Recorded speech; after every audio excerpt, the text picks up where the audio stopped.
Elman TV. Ricardo Willis. Kabanata 301 live broadcast sa buong lungsod.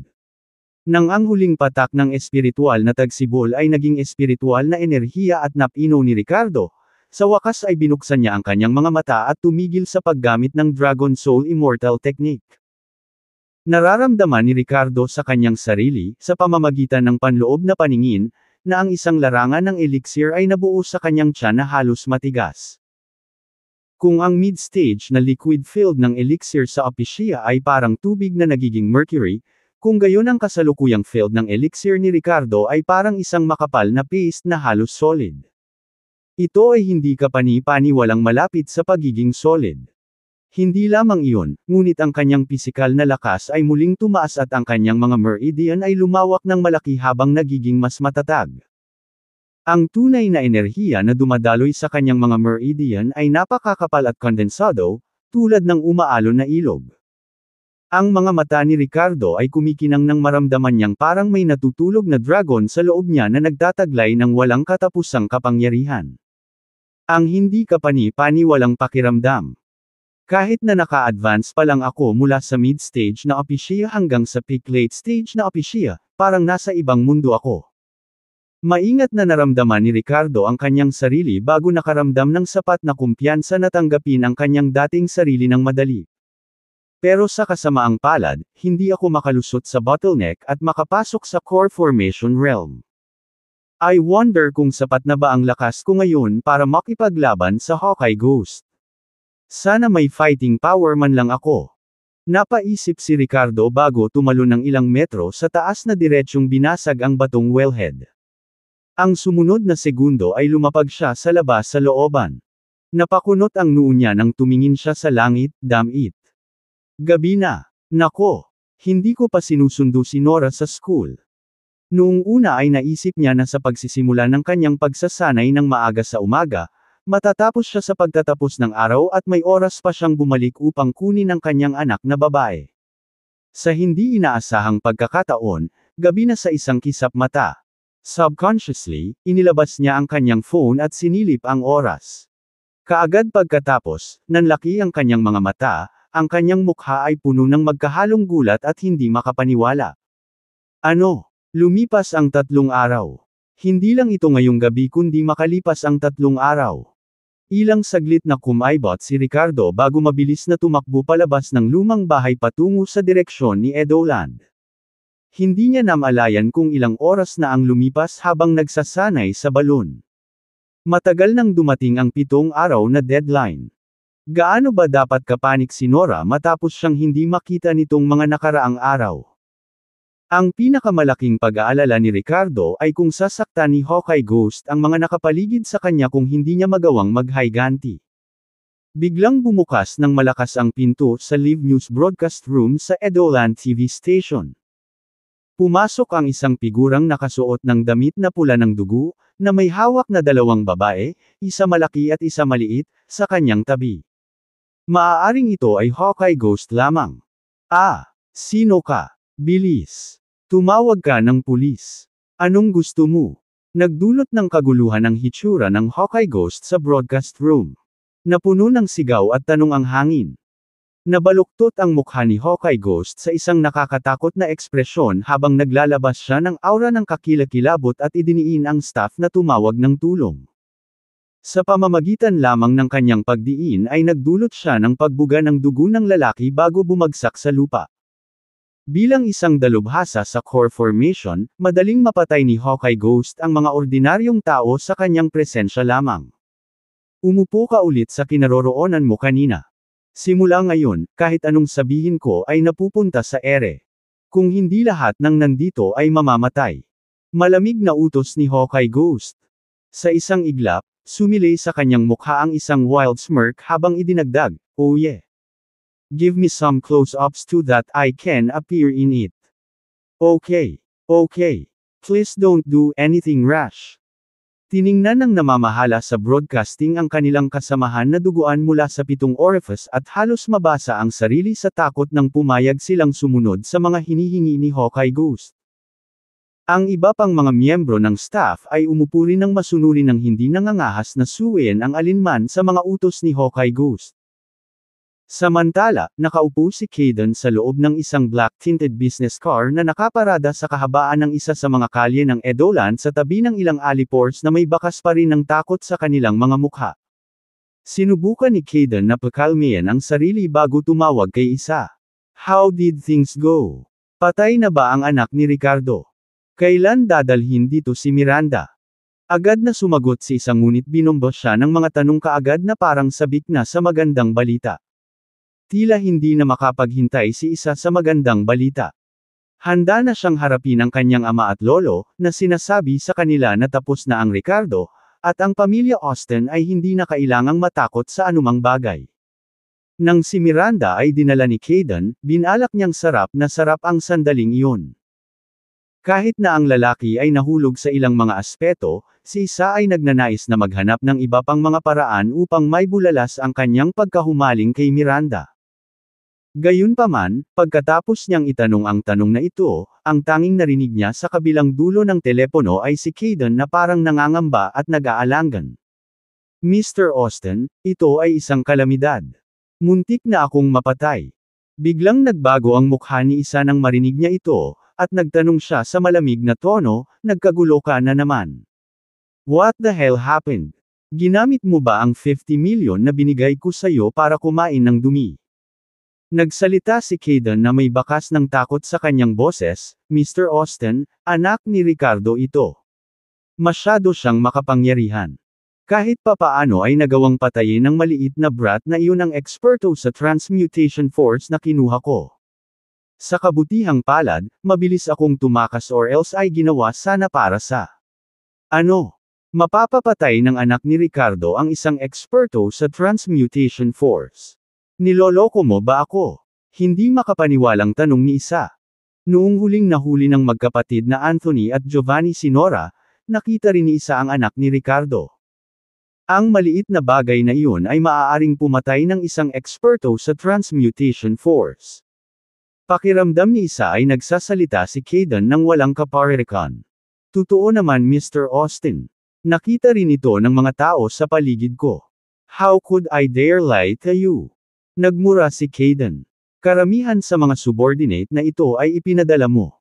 Kung hindi ka naniniwala sa akin, tanungin mo sila.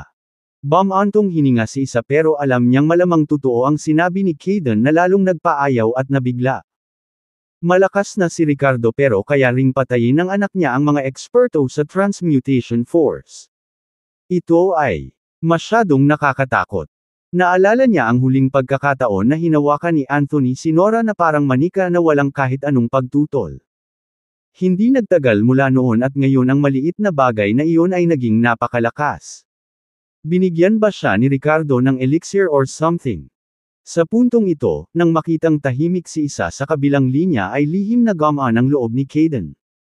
Maingat niyang tinanong, Mr. Austin ano ang gagawin natin ngayon? Pero bago pa man siya matapos magsalita ay bigla siyang tumigil sa pagsasalita. Sa susunod na segundo ay itinaas niya ang kanyang salamin at tumingin sa labas ng bintana ng sasakyan. Matapos magulat saglit, bakas sa mukha niya ang ekspresyon ng schadenfreude at excitement. Sa kalyeng ito, biglang kumislap ang malaking advertising screen sa ibabaw ng mall na iyon. Tapos may lumabas na matandang lalaki na nakasuot ng blood robe sa screen.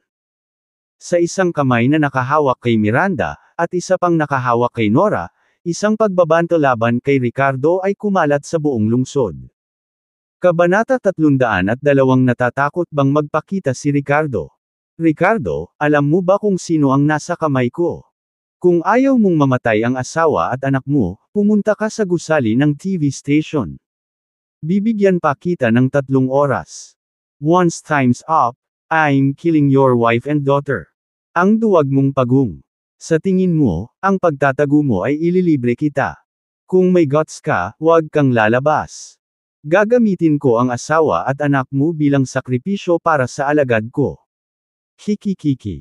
Ginagamit ni Hawkeye Ghost ang istasyon ng TV para magbigay ng mga babala at banta kay Ricardo.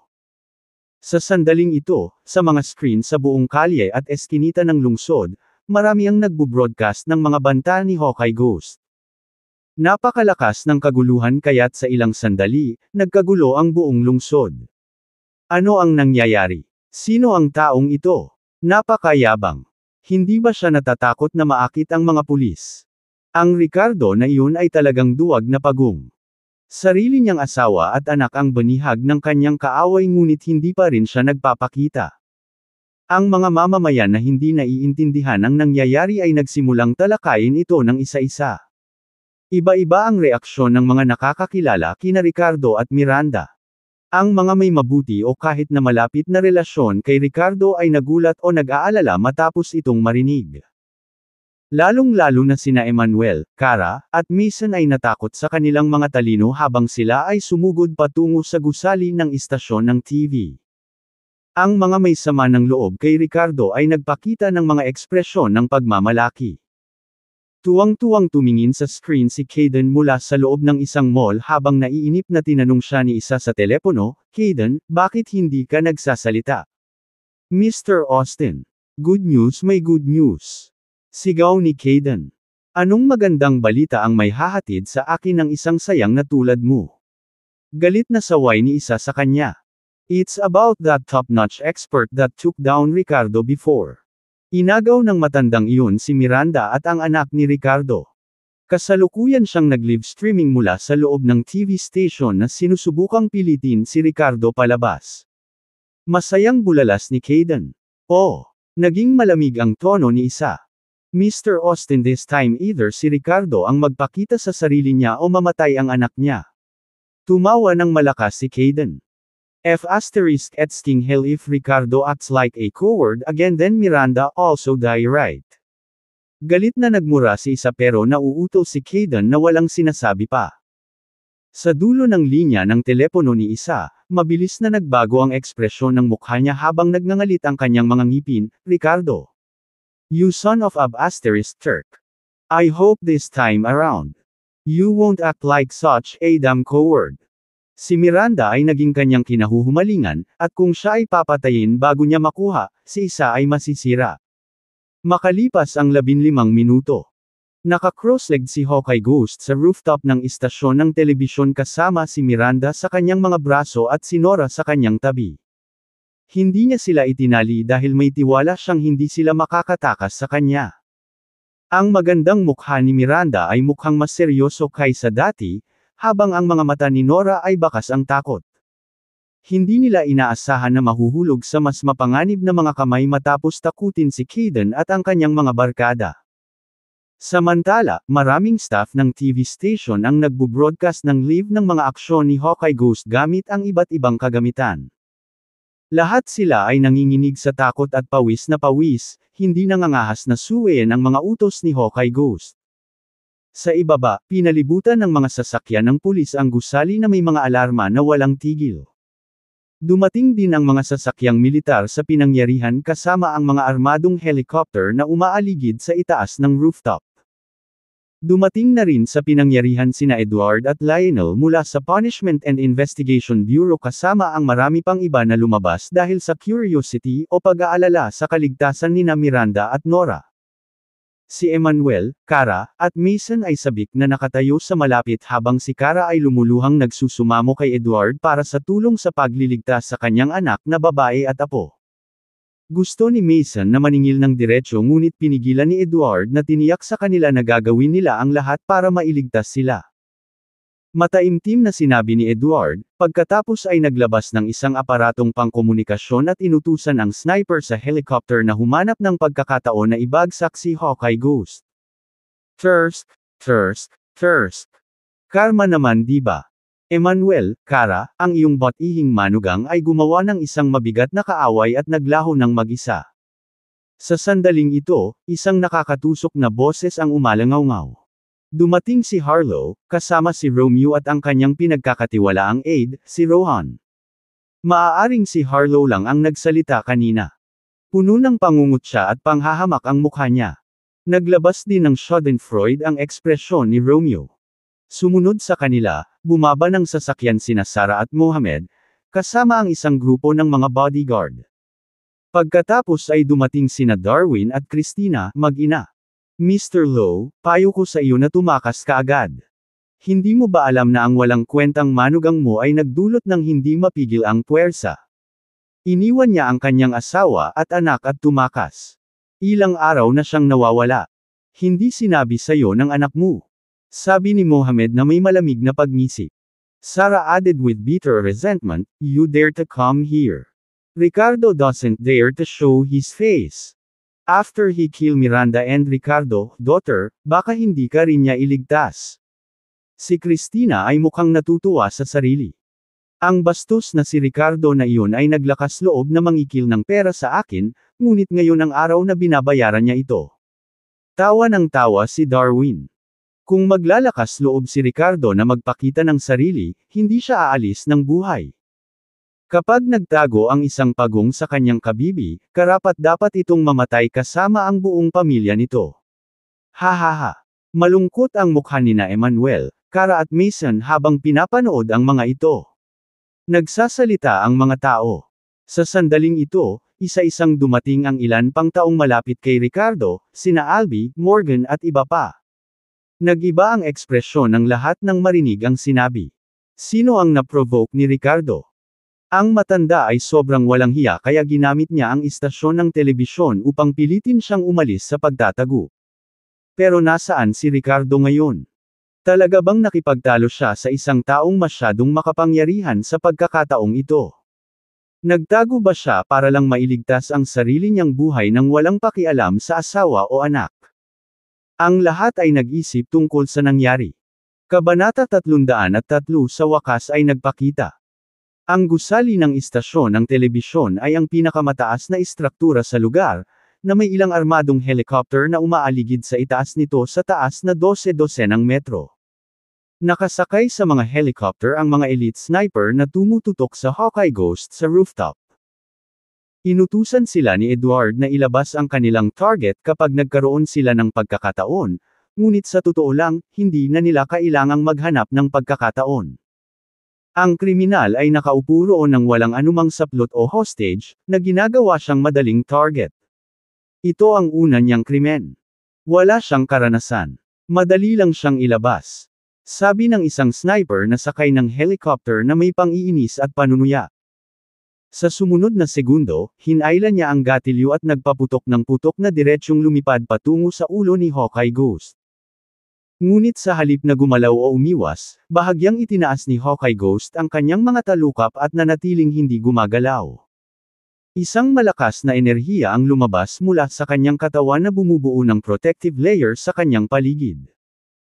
Kahit na wala itong proteksyon bilang isang eksperto sa core formation, magiging mahirap para sa mga ordinaryong baril tulad ng sniper rifles na makapinsala sa kanya ng malaki. Ang bala ay tumama sa kanyang proteksyon na enerhiya tulad ng isang bato na tumama sa pader ng goma at tumalbog ng hindi nakakapinsala. Hindi nasaktan si Hawkeye Ghost.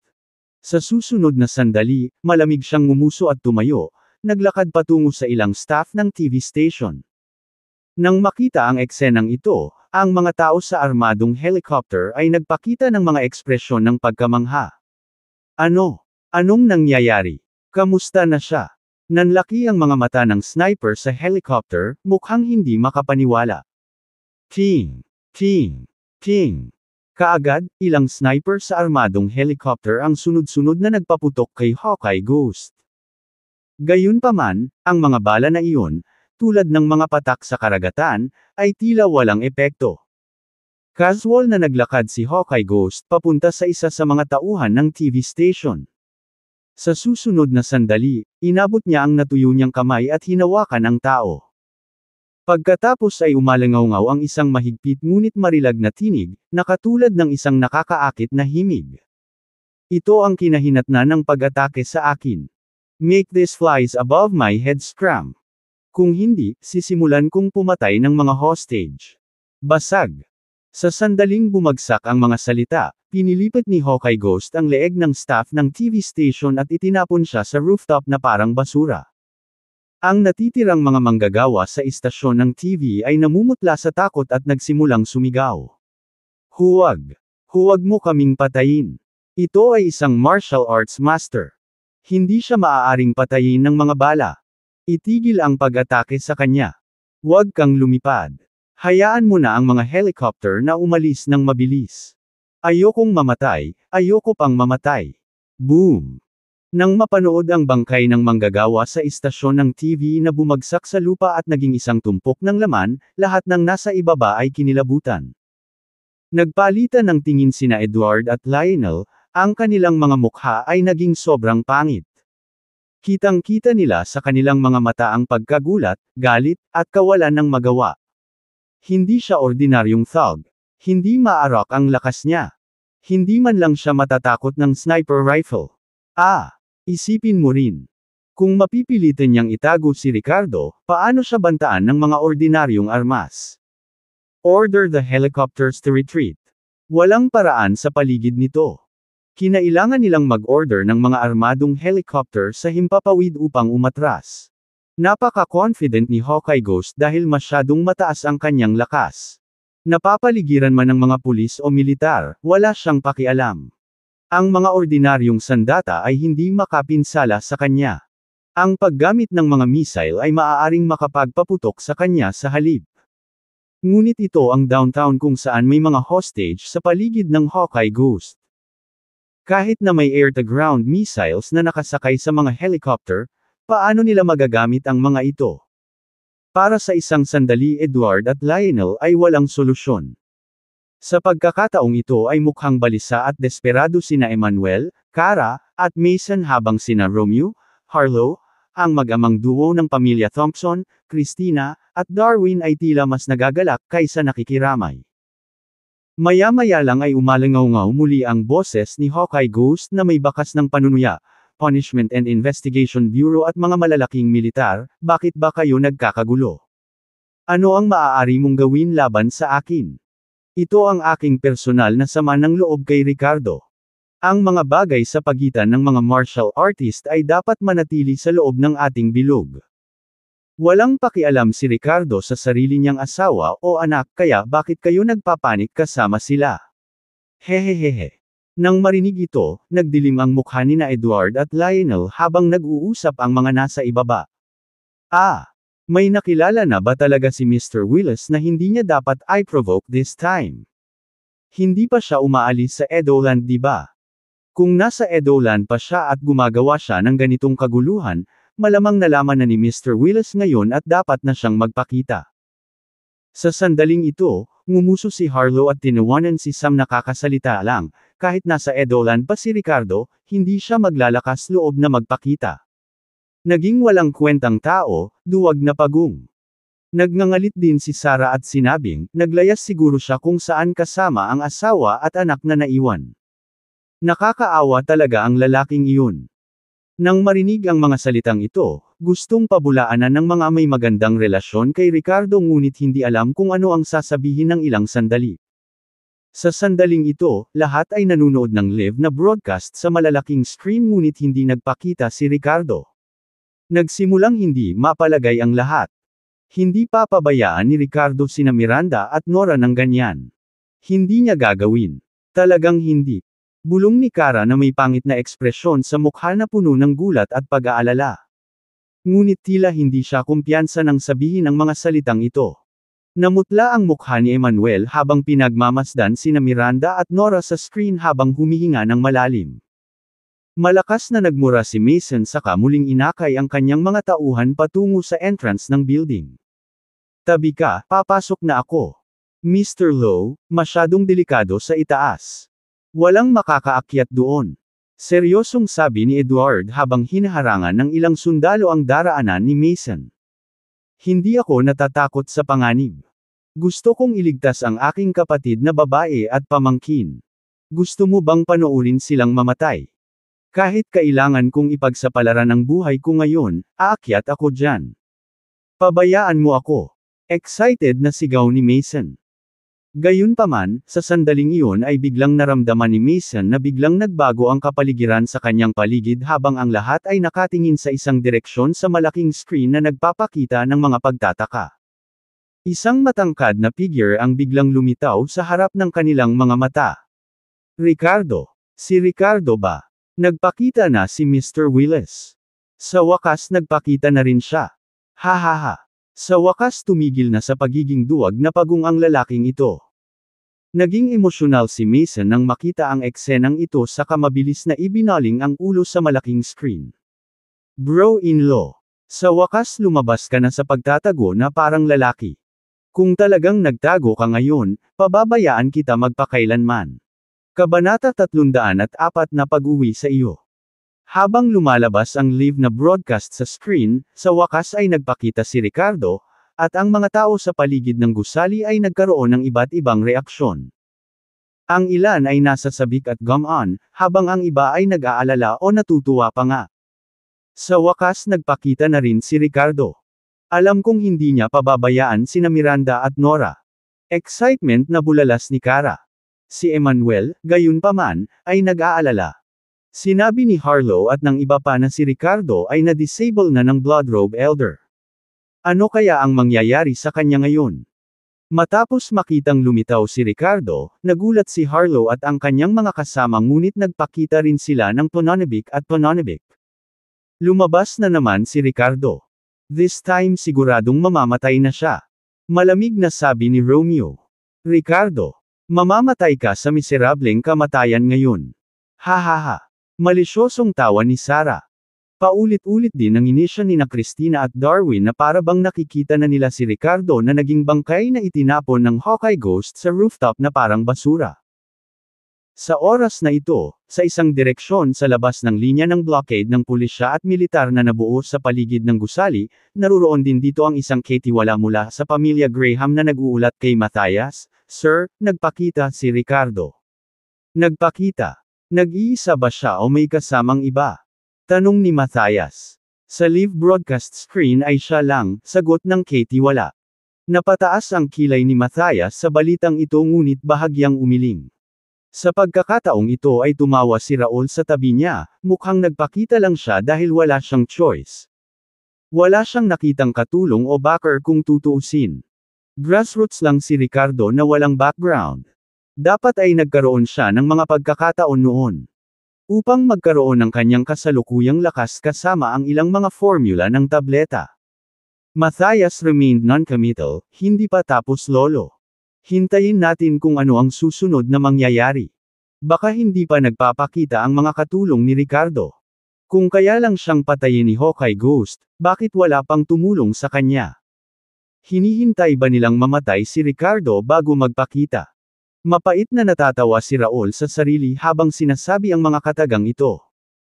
Saglit na hindi nagawang pabulaanan ni Matthias ang sinabi ni Raul bagkus ay itinuro na lamang niya ang katiwala. Ipaalam sa akin kung may mga update. Yes sir, masunarang sagot ng katiwala.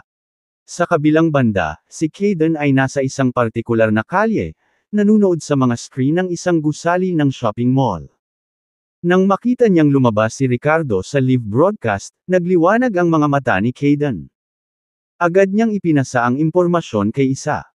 Sa dulo ng kapital, si Isa ay nakahinga ng maluwag, at isang baluktot at masasamang ekspresyon ang lumitaw sa kanyang mukha. Ricardo, basta ipakita mo ang sarili mo, hindi maiiwasan ang kamatayan sa pagkakataong ito. Hahaha.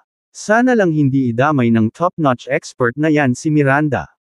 Sa rooftop, nakatayo doon si Ricardo na may seryosong ekspresyon sa mukha. Sa susunod na segundo, ikinaway niya ang kanyang kamay at nagpakawala ng isang pagsabog ng enerhiya. Bang! Bang! Bang! Lahat ng kagamitan sa pagsasahimpapawid na dala ng mga trabahador ng TV station ay biglang pumutok. Pwede ka nang umalis. Sabi ni Ricardo sa mga taga-TV na ito sa malalim na boses. Nagtinginan ang mga taong ito sa gulat at takot, nakatingin sa Hawkeye Ghost. Gayunpaman, ang nakakatakot na matandang ito ay nakatitig lamang kay Ricardo gamit ang kanyang malungkot na mga mata at hindi man lang sila nilingon. Nang makitang wala siyang balak na pigilan sila, ang mga trabahador ng TV station na ito ay mabilis na tumakbo pababa mula sa rooftop na parang mga baliw. Hindi rin sila pinigilan ni Hawkeye Ghost bagkus ay tumingin kay Ricardo na may ngiting nanunuya at nakakatakot. Kinukuha man ito sina Miranda at Nora o pinipilit ang mga istasyon ng TV na mag-broadcast ng live na coverage, ang layunin niya ay pilitin lamang si Ricardo. Kung ang ibang langgam ay nabuhay o namatay. Walang pakialam ang Hawkeye Ghost dito maliban kina Miranda at Nora. Napagdesisyonan na niya na pagkatapos patayin si Ricardo mamaya, papatayin din niya ang asawa at anak ni Ricardo para makasama sila ni Butch Ghost sa kamatayan. Sa ibaba ng gusali, kabilang ang mga screen sa mga kalye at eskinita ng Edolan, ang lahat ay nagdilim sa sandaling ito. Sa pag-abala ni Ricardo sa live broadcast, kasama ang naunang paglisan ng helicopter, ang sitwasyon sa rooftop ng gusali ay naging ganap na hindi nakikita. Naiwan ang lahat sa dilim. Ang alam lang nila, ang nakakatakot na matandang ito na duguan ay parang may hinihintay. Na lumitaw. Thirst. Masyado bang nakakatakot mamatay si Ricardo kaya ayaw niyang may ibang nanunood. Ngumisi si Harlow sa ibaba habang sarkastikong ine-enjoy ang sarili. Nakakalungkot na hindi ko makita kung paano namatay ang bastard na ito sa aking sarili. Nagnganga ang mga ngipin ni Sarah habang nagsisisi rin dito. Malamig na ungol ni Darwin, oh dear oh dear. Kung alam mo lang kung ano ang ibabalik ngayon, then why bother extorting my family? This bastard deserves its punishment. Ha ha ha. Christina wore an expression full of satisfaction. Samantala sa itaas sa rooftop ay parehong nakamasid sina Miranda at Nora nang sa wakas ay lumitaw ang kanilang bayani sa kanilang mga mata. Pareho silang nagpakita ng pananabik na nakasulat sa kanilang mga mukha. Napuno ng masalimuot na emosyon ang mga mata ng Diyos ang CEO, napalitan ng pasasalamat at kaluwagan ang pagkabigo na kanina lang sumikat sa kanyang puso. Sa pagtingin sa lalaking ito, naisip ni Miranda sa sarili, Ricardo, dumating ka na sa wakas.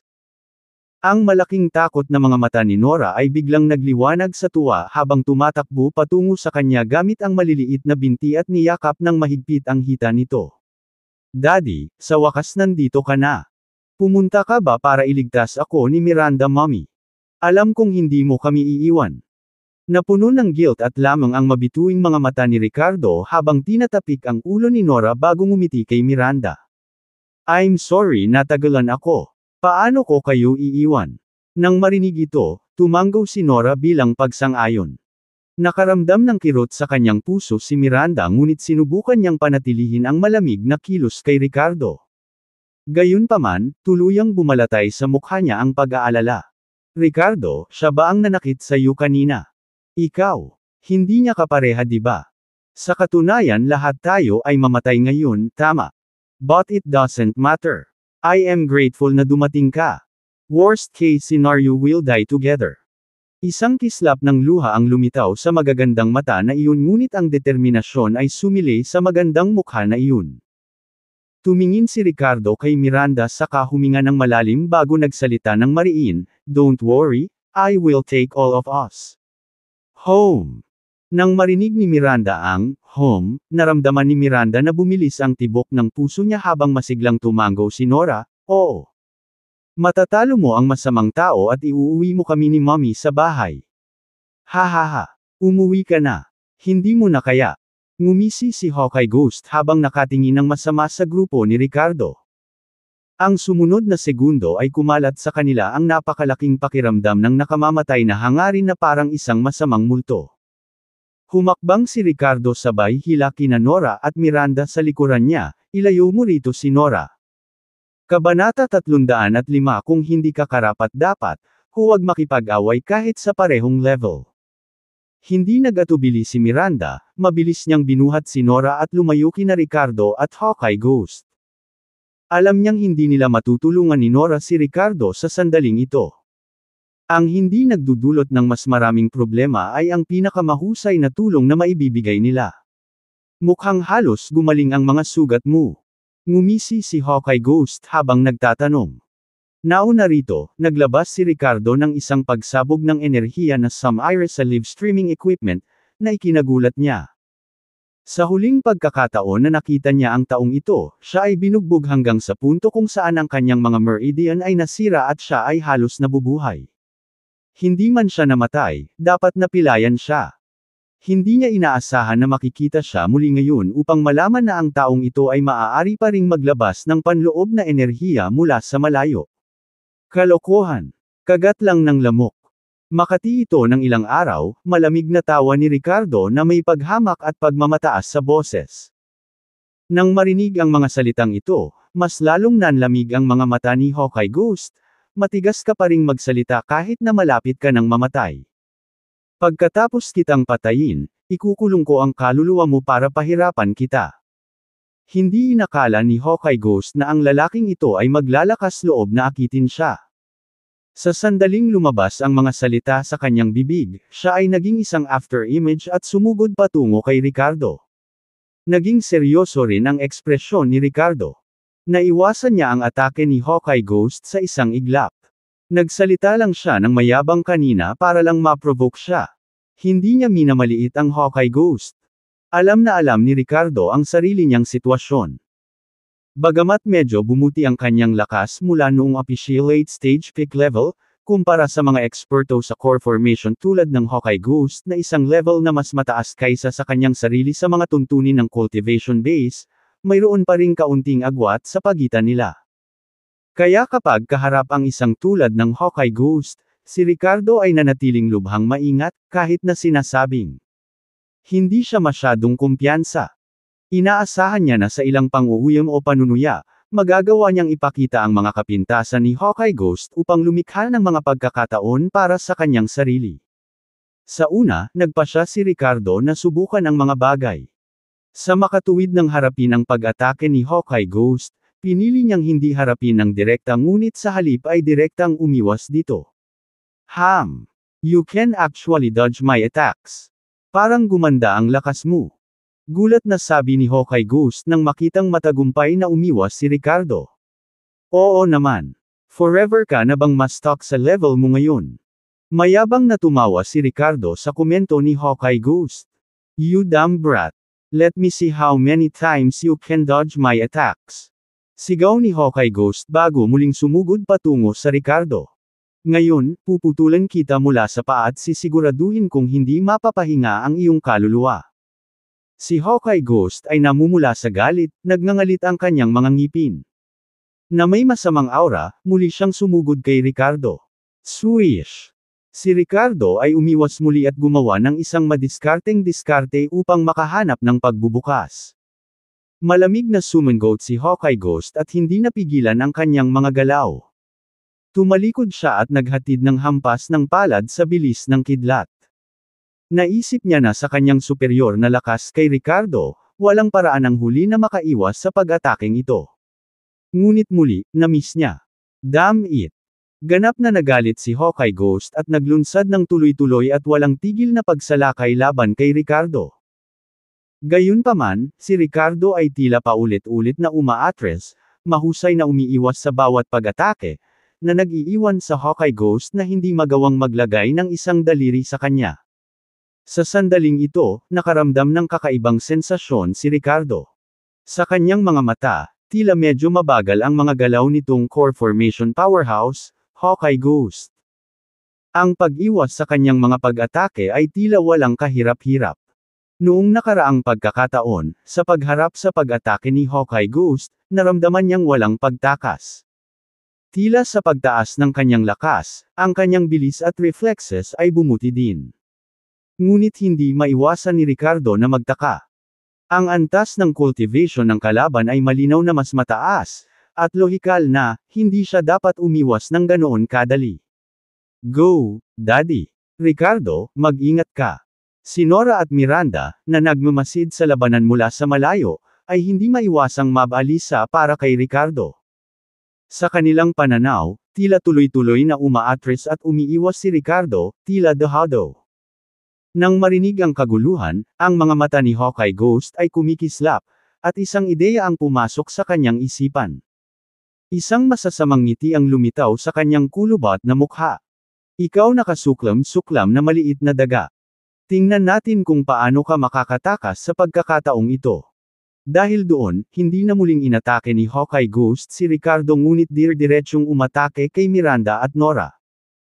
Agad na nagbago ang ekspresyon ng mukha ni Ricardo, at binilisan niya ng sukdulan, hinarangan si Hawkeye Ghost sa harapan niya. Hehe. Kunin mo ang palad ko. Nang makita ito, tumawa ng masama si Hawkeye Ghost at buong lakas na itinulak ang kanyang palad kay Ricardo. Naikuyom ni Ricardo ang kanyang mga ngipin, nag-concentrate ng malakas na enerhiya sa kanyang kanang kamao at mabangis na hamampas pabalik. Sa wakas, nagkaroon ng head-on collision sa Hawkeye Ghost. Nasa likuran niya sina Miranda at Nora, at wala nang puwang para sa pag-iwas. Boom! Sa susunod na sandali, nagsalpukan ang mga kamao, na lumikha ng isang dumadagandong na boom. Ang hangin sa paligid ng impact ay tila na distort at ripple na may shockwaves. Hamph! Napaungol si Hawkeye Ghost habang lumilipad pa atras, umatras ng mahigit 10 metro bago tuluyang tumayo.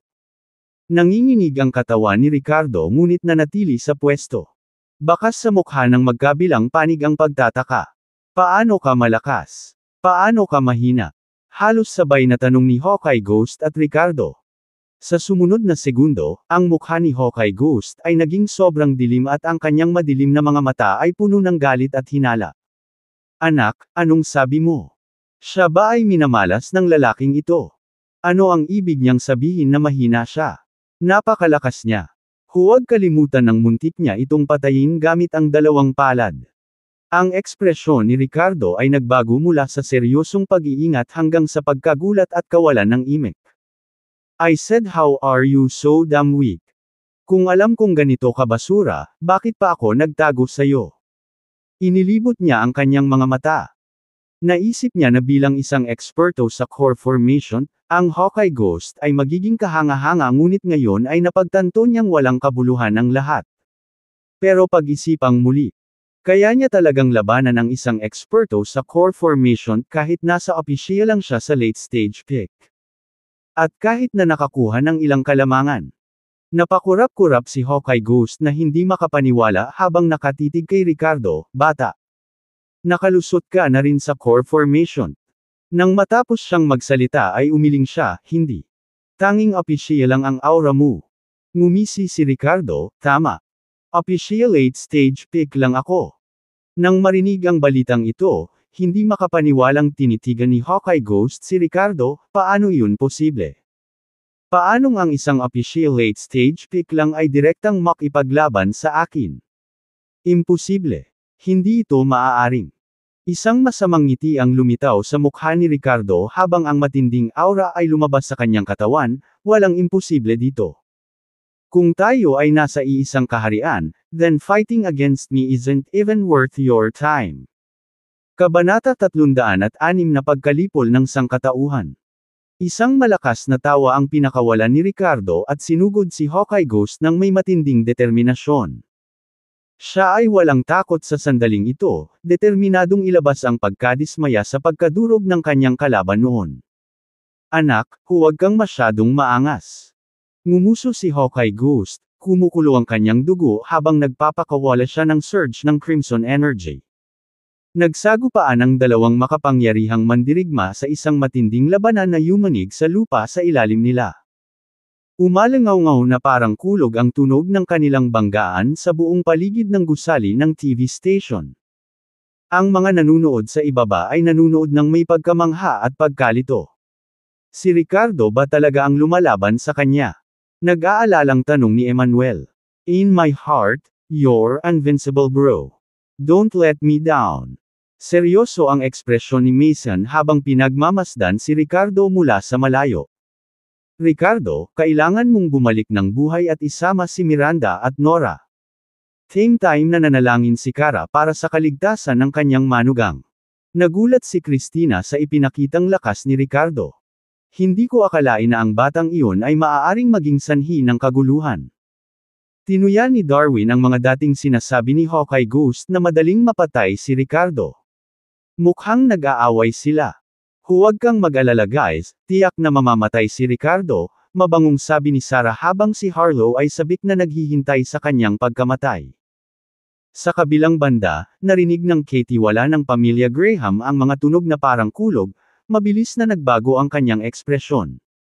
Sir, mukhang matinding labanan ang nagaganap sa rooftop ng building. Narinig ni Matthias ang balitang ito at napabulalas. Oh. Sa sumunod na sandali, tumingin siya kay Raul at sinabing, Lolo, parang hindi kasing simple ng nakikita nila.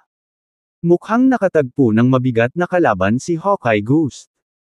Ang sinaunang pinuno ng pamilya, si Raul, na kumikinang ang mga mata, ay nagsabi, si Ricardo kaya ay tunay na nagdala ng isang taong may kakayahang makipaglaban sa isang powerhouse ng core formation.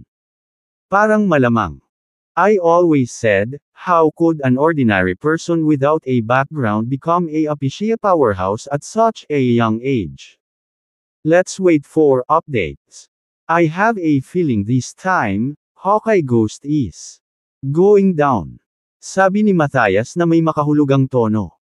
Matapos makipagpalitan ng suntok ng higit sa 12 galaw, sinamantala ni Ricardo ang isang pagkakataon at pinalo ng suntok ang tiyan ni Hawkeye Ghost.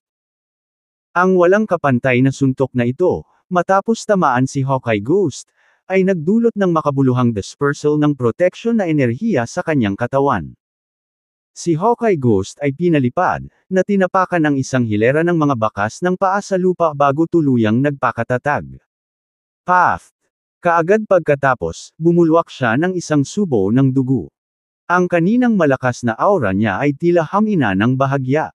Gulat at hindi makapaniwalang tumingin si Hawkeye Ghost kay Ricardo. Talagang ganito kalakas ang Tech Apicia.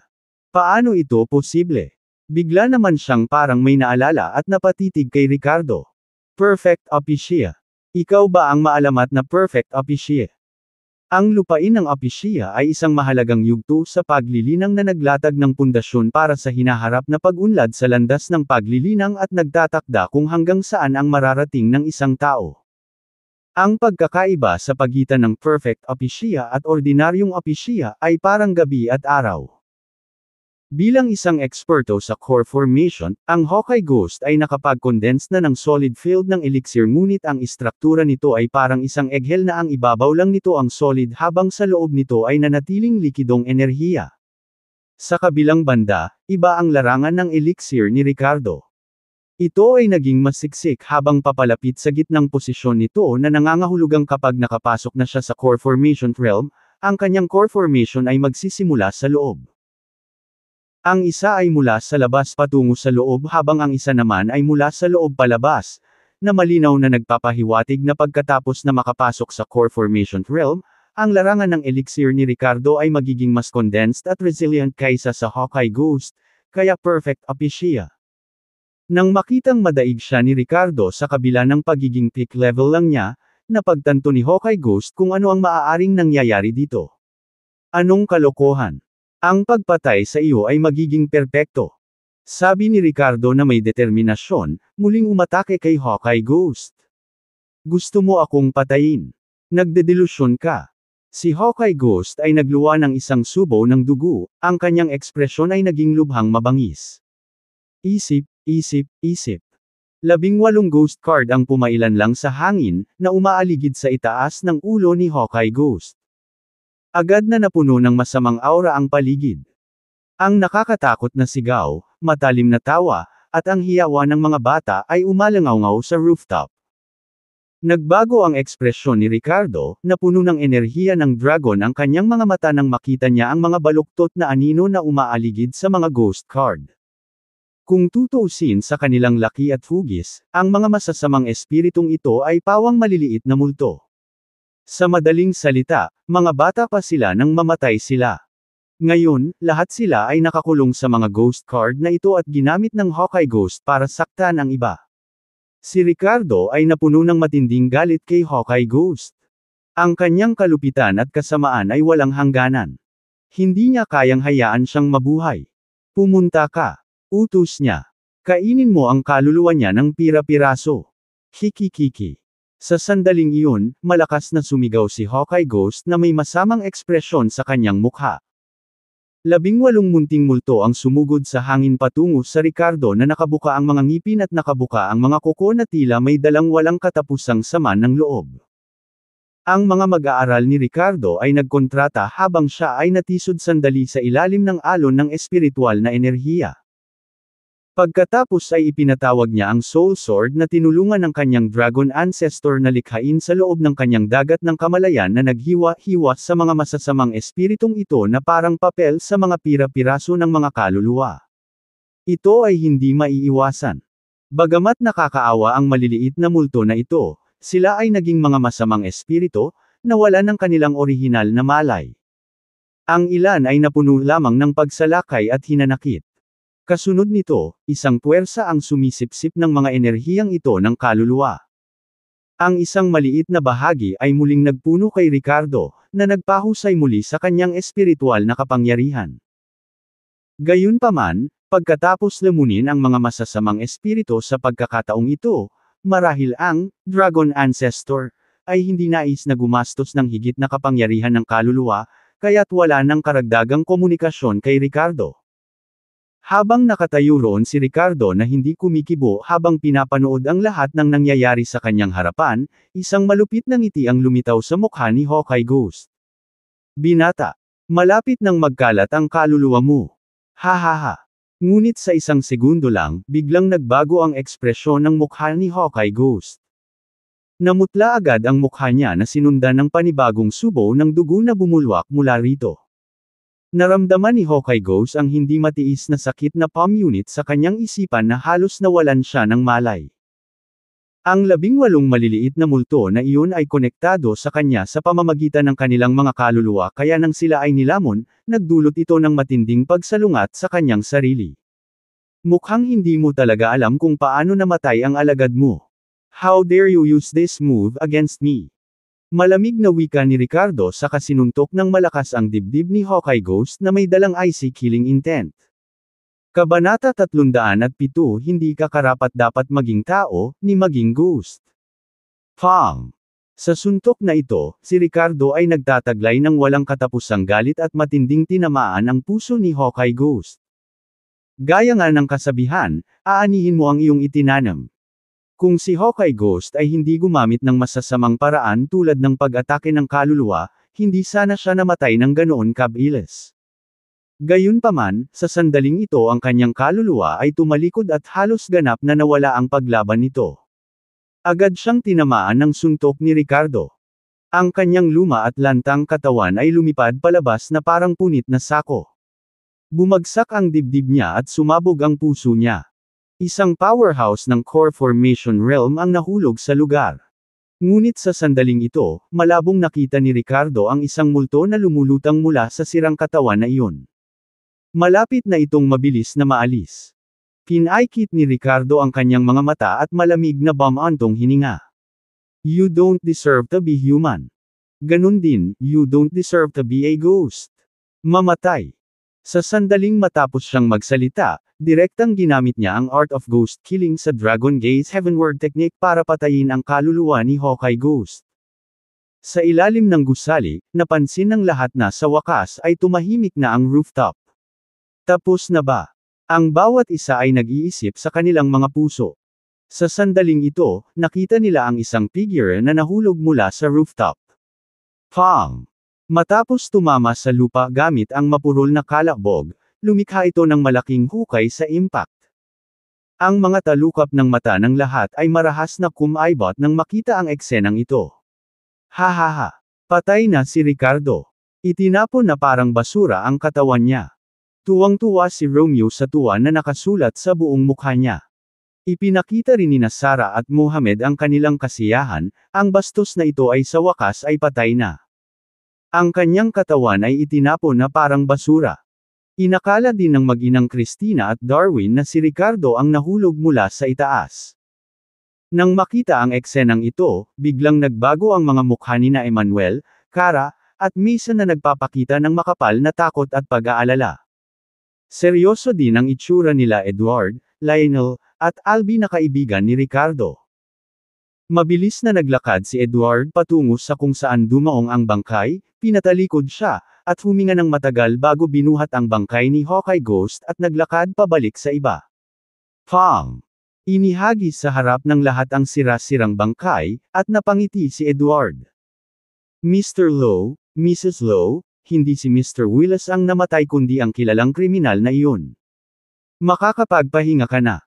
Sa pagtingin sa matanda at ubod ng edad ngunit medyo buo na bangkay na nahulog mula sa ilang 10 metro ang taas, nanlaki ang mga mata ng lahat sa gulat. Kaagad, nakita sa mukha ni Emmanuel at ng iba ang pananibik at kagalakan. Hindi si Ricardo. Ang patay ay hindi si Ricardo. Hahaha. I knew it, invincible ang bayaw ko. Nagkatinginan sina Romeo, Harlow, Sarah, Mohamed, Darwin at Christina na may di paniniwala sa kanilang mga mukha. Ano? Yung matandang naka-blood robe ang namatay. Hindi ba't siya ang dalubhasang nasugatan ng husto si Ricardo noon? Paano siya mapapatay ni Ricardo sa pagkakataong ito? Alis na tayo. Mabilis. Sa sumunod na segundo, umihip ang malamig na simoy ng hangin sa gabi. Pawis na pawis si Darwin at biglang nagising. Mabilis niyang hinayla si Christina at mapilit na sinabi, "Tara na.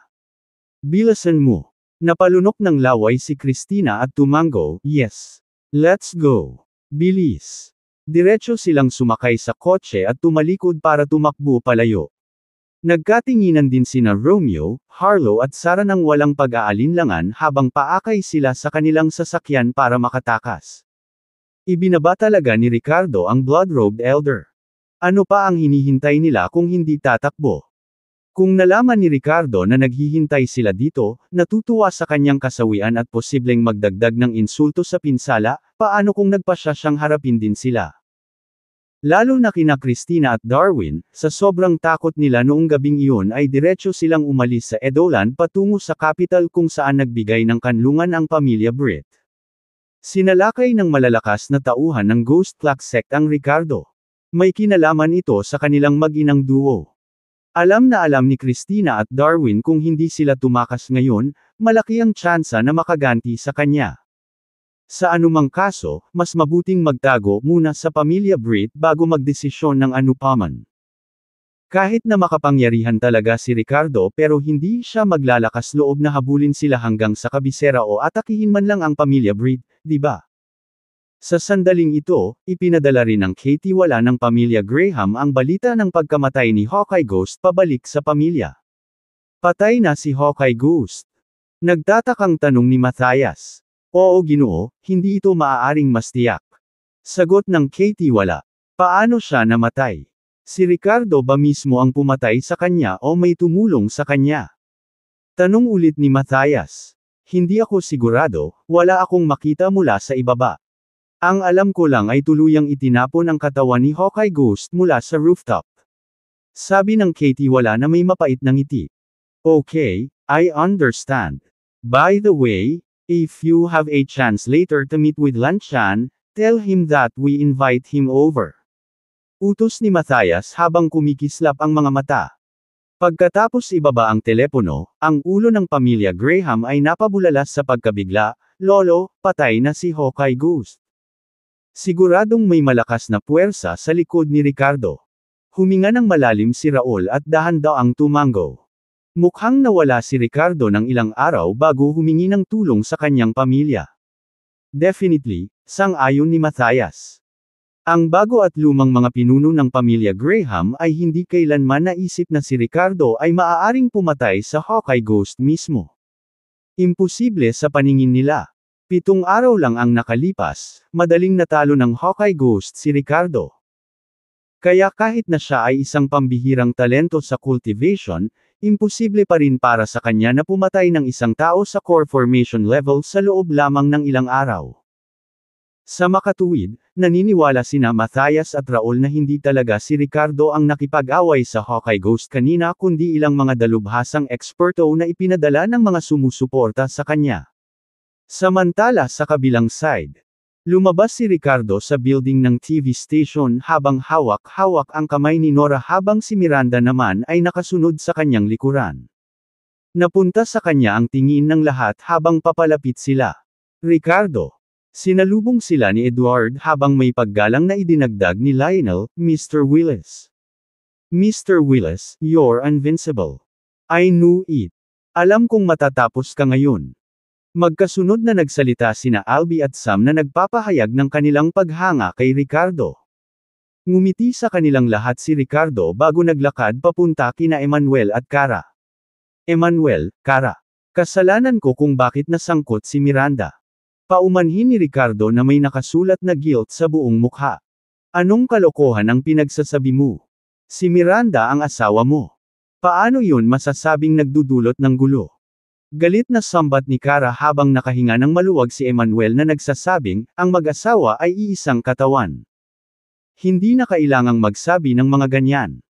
Nang marinig ang palitan na ito ng kanyang mga biyenan, naging awkward sina Miranda at Ricardo sa magkaibang dahilan.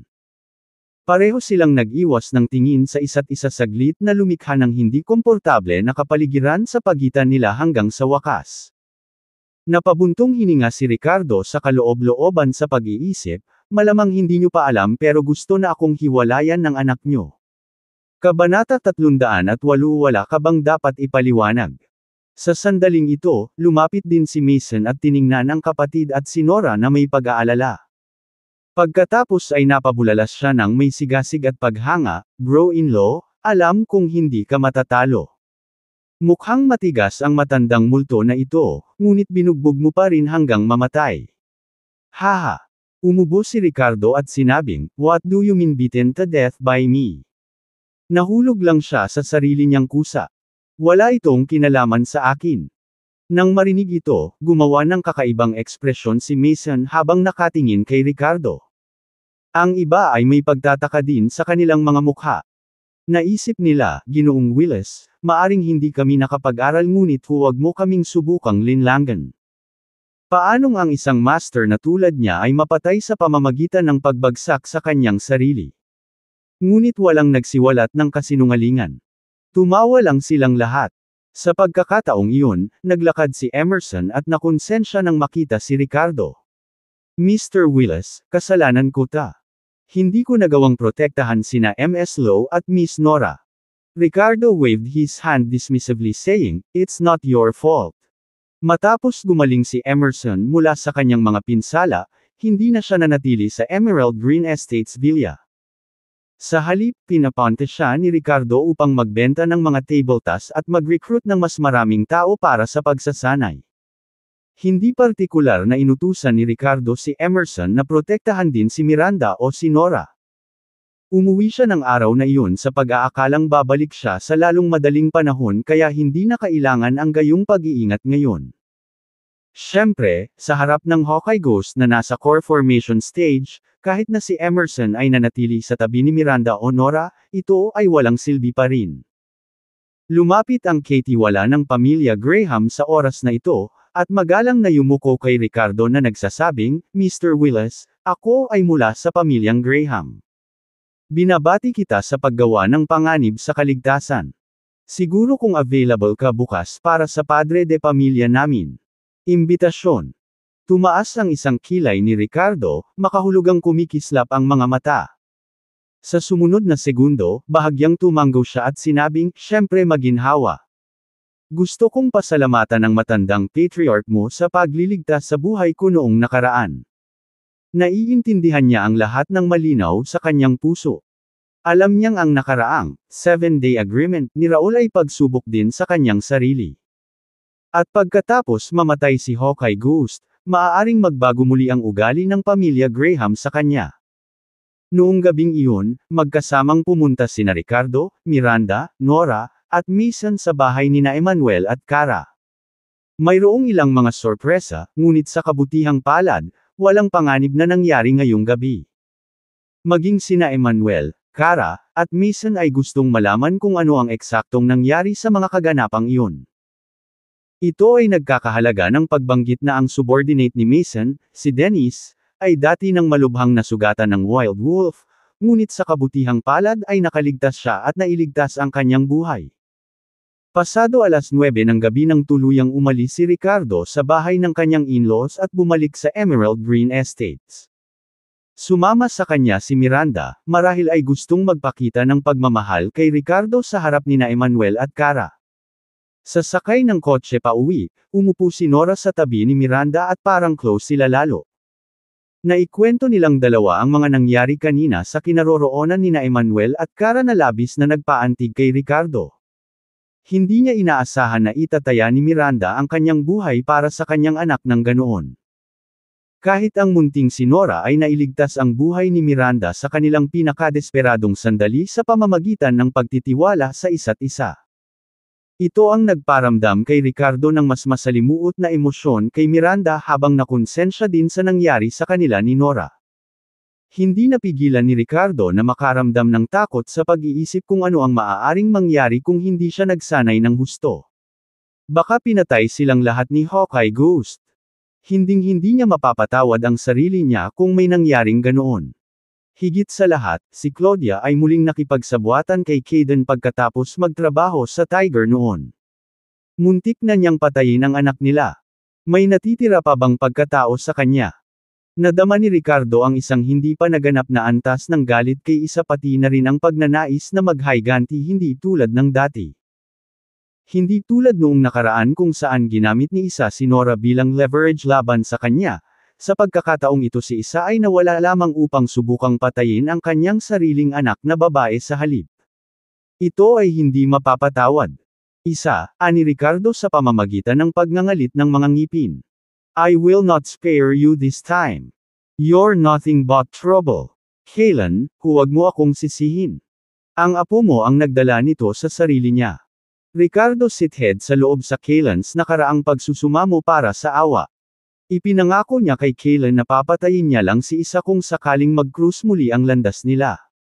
Pero ngayon parang siya na ang baalang hanapin si isa. Walang kahit anong paghingi ng tawad o kabayaran mula kay Alexander ang makakapigil sa kanya ngayon.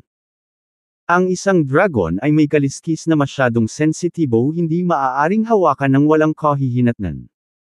Bukod pa riyan, naroon din ang mag-ina mula sa pamilyang McLaughlin. Ang dalawang walang utang na loob na hamak na ito ay hindi na maaaring payagang manatili pa. Kung hindi dahil sa kanila, hindi sana siya nasangkot sa Ghost Black Sect at nahaharap sa napakalapit na kamatayan. Ang masama pa, muntik nang mapatay sina Miranda at Nora dahil dito. Sa puntong ito, naging mas malambot ang puso ni Ricardo kina Miranda at Nora, ngunit ang kanyang saloobin sa mga kaaway ay naging mas malupit. Claudia, isa, at ang ina at anak ng pamilyang McLaughlin. Isa-isa niyang hahawakan ang mga ito at siya mismo ang mag-aayos ng mga account. Matapos bumalik sa Emerald Green Estates, ginaisang muna ni Ricardo si Lina at tinulungan itong gamutin ang mga sugat nito. Pagkagising, ipinahayag ni Lina ang kanyang pagbibitiw kay Ricardo na may bakas ng takot at pag-aalinlangan. Huling pagkakataon ay sina Anthony at Giovanni ang lumusab sa Emerald Green Estates, at sa pagkakataong ito ay si Hawkeye Ghost ang darating upang maghayganti kay Ricardo. Pakiramdam ni Lina ay parehong nasa panganib ang kanyang buhay. Nakakatakot talaga itong si Yaya. Nagpahayag din ng pag-unawa si Ricardo at pumayag sa pagbibitiw ni Lina, at binigyan siya ng 500,000 bilang kabayaran. Pagkatapos ay tinulungan niya si Miranda na mag-ayos ng kwarto ng mag-isa. Pagkaraan ay nakitang nakaupo sa sala sina Miranda at Nora, nakayakap pa rin si Nora kay Miranda. Ang kaganapan ngayong gabi ay ganap na nakakuha ng pagkilala ni Nora kay Miranda bilang kanyang stepmother. Tinawag niya ang Mommy Miranda ng may labis na pagmamahal. Nang makita ito, hindi napigilan ni Ricardo na makaramdam ng kaunting selos. Hindi kailanman ginampanan ni Claudia ang kanyang mga tungkulin bilang ina, kahit noong ikinasal pa siya ni Ricardo, bihira siyang makasama ang kanilang anak. Ang paggastos ng pera ni Ricardo sa buong araw, alinman sa pagpunta para sa pagpapaganda o pamimili sa buong araw. Matapos magkasakit si Nora, ang babaeng iyon ay lalong naging walang malasakit sa kanilang anak, na nakikita siyang pabigat. Sa makatuwid, si Nora ay kulang sa pagmamahal ng ina at labis na pananabik para dito. Han! Saglit na nag-alinlangan si Ricardo habang nakatingin kay Miranda bago ibinuka ang kanyang bibig at sinabing, Miranda, bakit hindi ka dito magstay ngayong gabi? Siguradong pagod ka rin. Miranda mommy. Kinusot ni Nora ang malalaking mata at nakipagkamay kay Miranda. Nag-iba ang ekspresyon ng mukha ni Miranda, at sa wakas ay hinarap niya si Ricardo na may blankong ekspresyon at sinabing, Okay, I am really tired and don't feel like fussing anymore. But I want a separate room.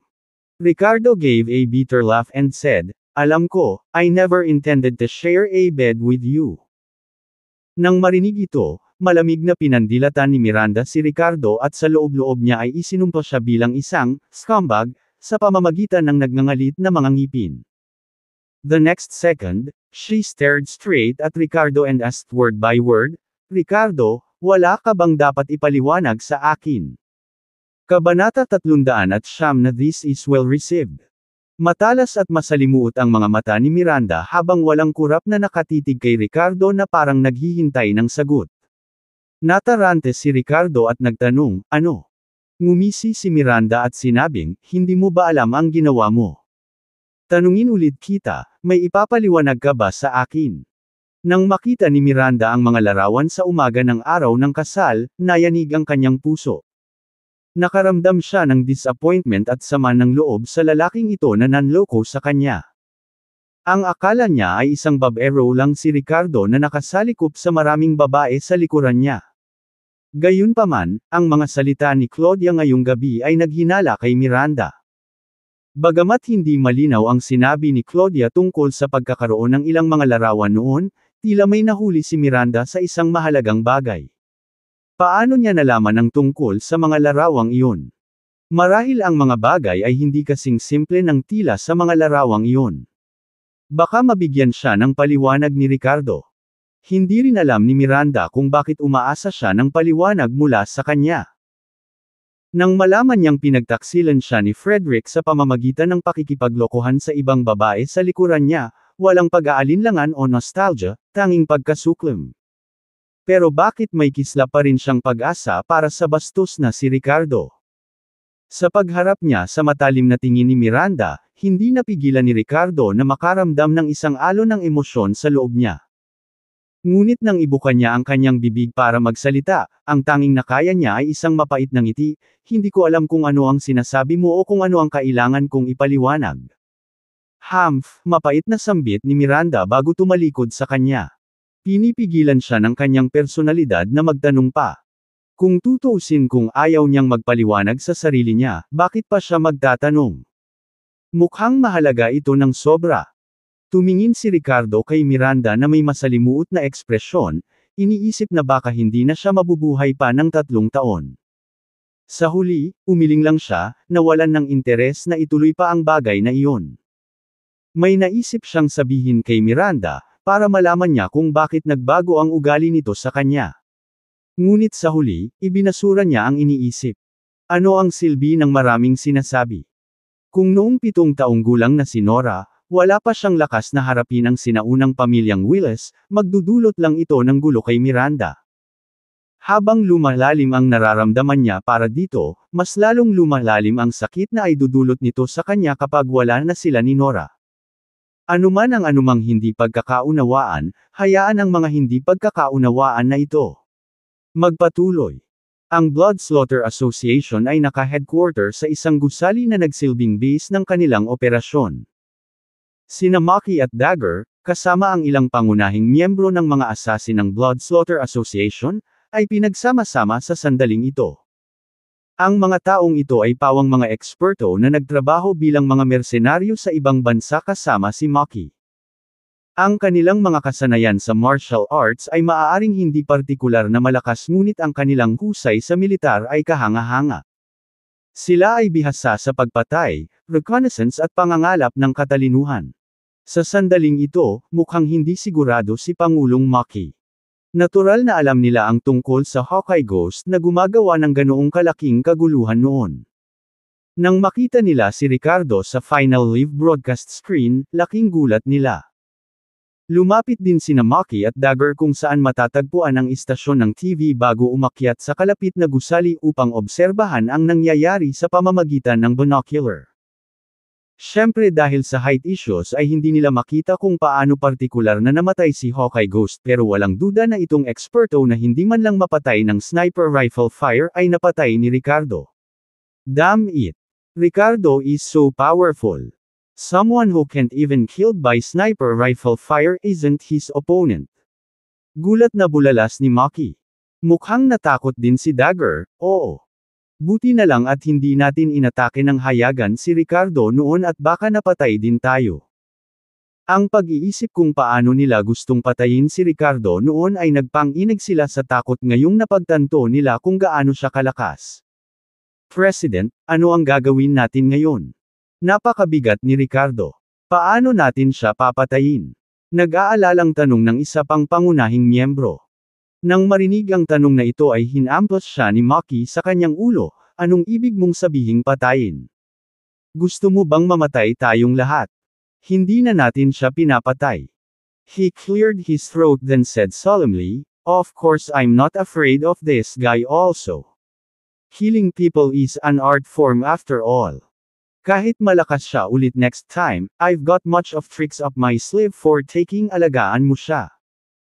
Ang dahilan kung bakit hindi na namin siya pinapatay ay dahil noong huling beses na nalason kami ni Dagger, iniligtas niya ang aming buhay. We have our own code of conduct. Kahit assassins na tayo, kailangan pa rin nating i-distinguish ang tama at mali, di ba? Mabilis na tumango si Dagger bilang pagsang-ayon. Tama ka. Iligtas natin ang buhay niya. Ang iba pang pangunahing miyembro ng grupo ng assassin ay nagpahayag din ng kanilang kasunduan. Pinunasan ni Maki ang kanyang lalamunan at pagkatapos ay binago ang kanyang tono ng bumaling siya sa mga taong responsable sa pakikipag-ugnayan sa negosyo sa dark web. Virus, may negosyo ba lately? Tumango ang lalaki na binyansagang Virus ngunit nag-alinlangan bago nagsalita. May trabaho, pero hindi assassination. May kumukuha sa amin para mag-escort ng shipment. I think we don't have much going on lately so let's take it. Nagpatuloy ang Virus. Nang marinig ito, sumimangot si Maki at itinuro siya ng galit. Anong klaseng spineless na tao ka? Wala ka bang moral? Assassins kami, hindi surir. Are you seriously considering taking such a low job? Eksakto. Sino sa tingin mo kami? Dati kaming mga piling miyembro ng Warfare, isa sa mga nangungunang mersenaryong organisasyon sa buong mundo, dagdag ni Dagger na may sama ng loob. Lahat sila ay minamaliit ang partikular na trabahong ito na parabang ito ay isang insulto sa kanilang propesyon. Pawis na pawis si Virus bago mahinang sinabing, pero mataas ang komisyon. Kung ligtas nating may hatid ang kargamento na ito sa mga kamay ng tatanggap nito, tatanggap tayo ng 20 milyon bilang kabayaran. Ano? Sabay na bulalas ni Maki at Dagger nang marinig ang numerong iyon. Well, this deal is not bad at all. Nakangiting sabi ni Maki na parang bulaklak na namumukadkad habang tinatapik ang balikat ni Virus bilang pagsang-ayon. Sang-ayon ni Dagger sabay tango. Maaaring mga assassin tayo pero hindi ibig sabihin na ang ibang propesyon ay dapat na hindi natin igalang o maliitin. Napatingin si Virus sa kanilang dalawa at hindi napigil ang eye flip ang mga ito gamit ang kanyang gitnang daliri. Hindi naisip ni Maki. He just grinned wide and asked, by the way ano ba talaga ang shipping nila? And where does it need to go? I don't know what exactly they're shipping but their employer is from Jason. The surname is Brit who wants us to deliver it to Ghost Plague Sect, maingat na sagot ni Virus. Ghost Plague Sect? Anong klaseng kalokohan yan? It sounds so juvenile, tumaas ang isang kilay ni Maki at pinagsalikop ang kanyang mga kamay. But who cares? Basta babayaran nila kami, he continued.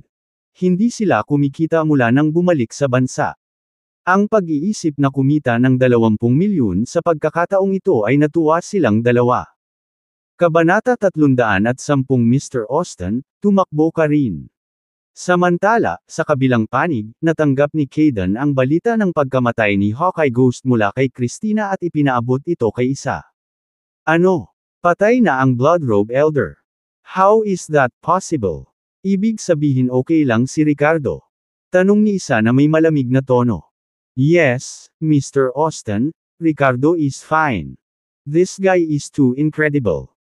7 araw lang ang nakalipas, malinaw na na-disable siya ng matandang multo na iyon at sinabing bibigyan niya siya ng ilang araw para i-handle ang mga affairs niya.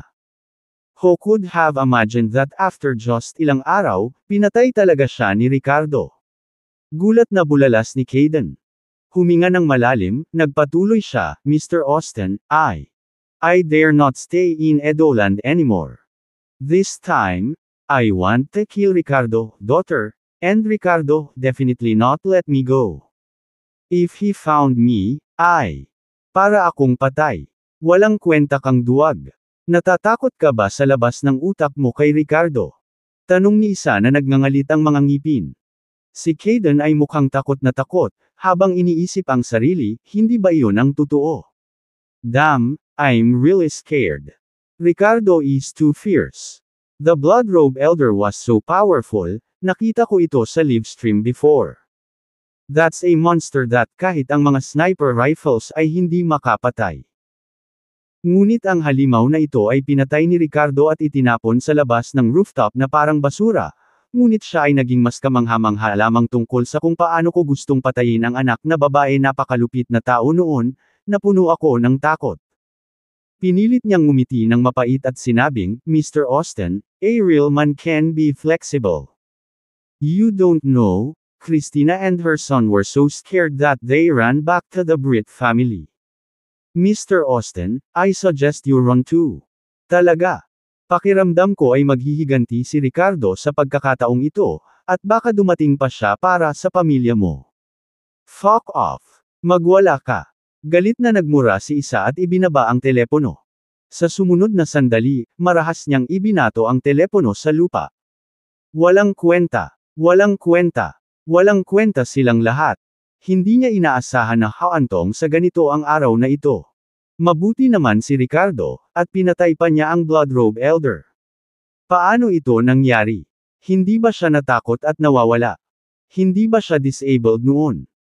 Matapos pakalmeyan ang kanyang emosyon, kumurap ang mukha ni isa ng ilang sandali, at sa wakas, nagsimulan na siyang mag-impake ng kanyang mga gamit. Narinig niya si Caden na gustong takasan si Edoland sa telepono, na ikinagalit niya. Ngunit ngayon, habang siya ay huminahon, si isa ay natakot din. Takbo! Kung talagang nabaliw si Ricardo at inatake ang pamilya Austen, baka tapos na siya. Sa sandaling ito, hindi naiwasang aminin ni isa na kahanga-hanga si Ricardo. Siya ay hindi kailanman natatakot sa sinuman mula noong siya ay bata pa dahil siya ang panganay na anak ng pamilya Austen, isa sa apat na makapangyarihang pamilya sa kapital na may malakas na impluwensya at kapangyarihan. Sa ganoong background at suporta mula sa pamilyang Austen, wala siyang dapat ikabahala kahit na umarte siya ng mayabang. Pero ngayon, parang hindi na sapat ang suporta at background na ito para protektahan siya. Ricardo, hintayin mo ako. Papatayin kita balang araw at makukuha ko si Miranda. Mapait na sumumpa si isa sa kanyang puso. Kinabukasan sa estate ng pamilya Graham. Nakangiting sumalubong sa kanya ang steward na nagbigay kay Ricardo ng golden membership card sa auction habang naglalakad sila patungo sa reception hall ni Graham. Sumunod nang malapit si Nora sa likod ni Ricardo na may lollipop sa bibig habang pinagmamasdan ang paligid. Gustong isama ni Ricardo si Miranda ngunit tuluyan na itong hindi pinansin matapos ang nangyari kagabi. Naging mas komplikado ang kanilang relasyon dahil pareho silang nagbabantay sa isa't isa na parang may hindi nakikitang pader sa pagitan nila. Ngunit tila nagkaroon din ng hindi masisirang ugnayan sa pagitan nila. Marahil ito ay si Nora o iba pa. Kaninang umaga nang magising sila, hindi na nila binanggit ang diborsyo. Tila ipinagpaliban nila ang bagay na iyon sa ngayon. Hahaha. Mr. Willis, andito ka pala. My family is honored. Nakangiting bati ni Matthias sa pagpasok nila sa reception hall habang si Raul naman ay magiliw na tumanggo kay Ricardo nang hindi tumayo sa kanyang kinauupuan. Sa sumunod na segundo ay magiliw na nagsalita si Raul, si Nora ba ito? Ang cute niya. Kamusta? Magalang na tugon ni Nora. Magiliw ding binati ng mga matatanda ng pamilya Graham si Ricardo nang makita siya. Sa pagkakataong iyon ay sinenyasan ni Matthias si Declan na muntik nang mamatay sa isang car accident kanina. Declan, hindi pa ba kayo nagkikita ni Mr. Willis? Sumandal si Declan at yumuko ng 90 degrees kay Ricardo, na nagsasabing, Mr. Willis, salamat sa pagligtas sa buhay ko noong nakaraan. Kinaway-kaway ni Ricardo ang kanyang kamay. No need to thank me. Hindi kita iniligtas sa wala. Ngumisi siya. Pagkatapos ng ilang kasiyahan, umupo si Ricardo kasama si Nora. Sa puntong ito, nag-alinlangan sina Matthias at Raul. Napatingin ang huli sa pintuan ng sala at pansamantalang nagtanong, Mr. Willis, kayo lang ba ng anak mo ang dumating ngayon? Hindi ba nagsama ang senior? Bakas din sa mukha ni Raul ang mausisa at umaasam. Gusto niyang makilala ang ekspertong nagpabagsak kay Hawkeye Ghost. Sa panig ng pamilya Graham, palagi silang naniniwala na isang mataas na antas na miyembro ng pamilya ni Ricardo ang tumulong sa kanya mula sa krisis na ito. Makahulugang ngumiti si Ricardo sa kanilang tanong at binalikan sila, anong senior? Ako lang at ang anak ko. Tinawanan ito nina Matthias at Raul nang hindi na nagtanong pa. Akala nila ang eksperto ay parang dragon na nagtatago ng ulo. Hindi siya madaling magpakita ng sarili ngunit lihim na protektahan si Ricardo sa halip. Wala rin masyadong sinabi si Ricardo. Naging misteryoso siya gaya ng dati. Flap flap. Sa sandaling ito ay pumalakpak si Matthias ng isang beses bago pumasok ang isa sa mga juniors ng pamilya Graham na may dalang isang kahon. Ang kahon ay hindi masyadong malaki. Nang mabuksan ay may mga tumpok ng spirit jade sa loob. Mr. Willis, here are 50 pounds worth spirit jade. Don't mind if we don't have much left ourselves. Nakangiting sabi ni Matthias. Nagpapasalamat na tumango si Ricardo sa kanya, maraming salamat Mr. Graham. Tinanggap niya ang mga spirit jades na ito nang walang pag-aalinlangan kahit na hindi na sila gaanong epektibo dahil sa kanyang pinakamataas na lakas. Gayunpaman maaari pa rin niyang gamitin ang mga ito sa mga nakapaligid sa kanya. Si Emerson ay nagsasanay ng Tiger Subduing Art sa panahong ito na humantong sa mabilis na pag-unlad ng lakas na umabot sa antas ng Grandmaster na katumbas ng energy refinement sa peak level. Dahil dito, gusto ni Ricardo na masira si Emerson sa opisya upang magkaroon siya ng isa pang malakas na braso sa kanyang tagiliran. Halos tanghali na ngayon. Inutusan ni Matthias ang mga tao na maghanda ng buong salo na nag-aanyaya kay Ricardo, Savannah, lumabas ka rin. Sa sandaling ito ay umubo si Raul saka sumigaw patungo sa isang direksyon sa likod ng reception room. Sa sumunod na segundo ay isang napakagandang figure lamang ang lumabas mula roon, na naging dahilan para maging si Ricardo na hindi